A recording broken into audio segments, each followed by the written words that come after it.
ও সাংসদ নয়, কাটমানি খাওয়া সাংসদ, গোয়ারান হারবে। মনোনয়নপত্র জমা দিতে এসে রাজপথে শুভেন্দু অধিকারী এবং বারাসাতের রাস্তায় ঘুরছেন। আজকে শুভেন্দু অধিকারী রাস্তার বিভিন্ন মানুষের সঙ্গে কথা বলছেন, রাস্তার মানুষকে হাত নাড়ছেন। এত মানুষ রাস্তায় রয়েছে।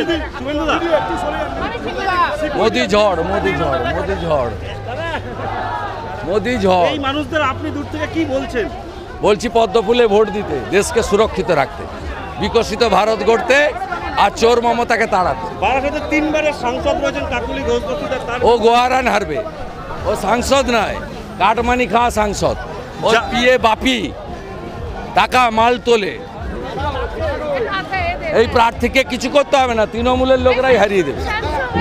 তৃণমূলের তরফ থেকে বারবার বলা হচ্ছে যে এই প্রার্থী জিতবে না, কাকুলি ঘোষ দস্তিদার স্ট্রং ক্যান্ডিডেট। দেখবেন মতুয়া সমাজের মানুষ, কর্মী স্বপন মজুমদার, যার জীবন শুরু হয়েছে ভারতীয় জনতা পার্টির, এই রকম একটা কর্মী, তিনি জিতবেন এবং তিনি মতুয়া সমাজের সঙ্গে যুক্ত। তিনি মুখ্যমন্ত্রীর মুখে মারবার বাগদি বাউরি এদের কথা বলা হচ্ছে, এটা কি জাতপাতের কথা? মুখ্যমন্ত্রী হিন্দুদের ভাগ করতে চান।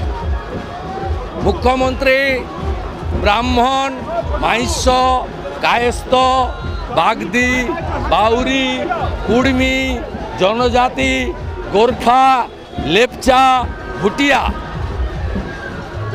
মুখ্যমন্ত্রী এদেরকে ভাগ করতে চান আর মুসলমানদেরকে ভয় দেখাতে চান।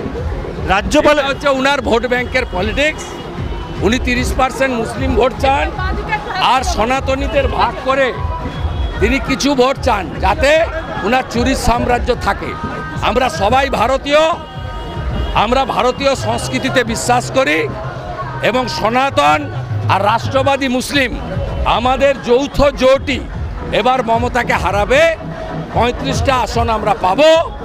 এই বছরই বিধানসভার ভোট হবে, পিসি প্রাক্তন হবে, ভাইপো জেলে যাবে।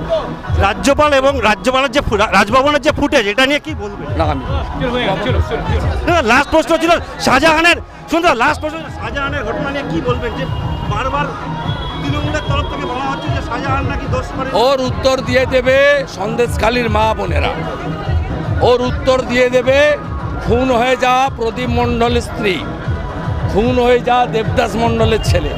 ওর উত্তর আমাকে দিতে হবে। রেখা পাত্রের একটা ভিডিও ভাইরালকে কেন্দ্র করে বিতর্ক হচ্ছে। কোনো ভিডিও ভাইরাল হয়নি, কেউ ব্যক্তিগত আলোচনায় করতে পারে। রেখা একজন সাধারণ বাড়ির মহিলা, সবাই জানে। সেই কারণেই কি ওনাকে না, তাকে অপমান করছে, গরিব, তাকে অপমানের কারণ তিনি দলিত শিডিউল কাস্ট পরিবারের আর তিনি গরিব, গরিব বলেই বড়লোক ভাইপো অপমান।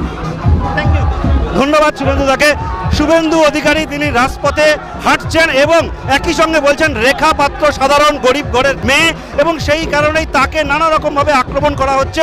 ওটা কোনো ভাইরাল ভিডিও নয়, এমনটাই বলছেন, দাবি করছেন শুভেন্দু অধিকারী। TV9 বাংলার জন্য সুকান্ত মণ্ডলের সঙ্গে দীপঙ্কর দাসের রিপোর্ট, উত্তর 24 পরগনা।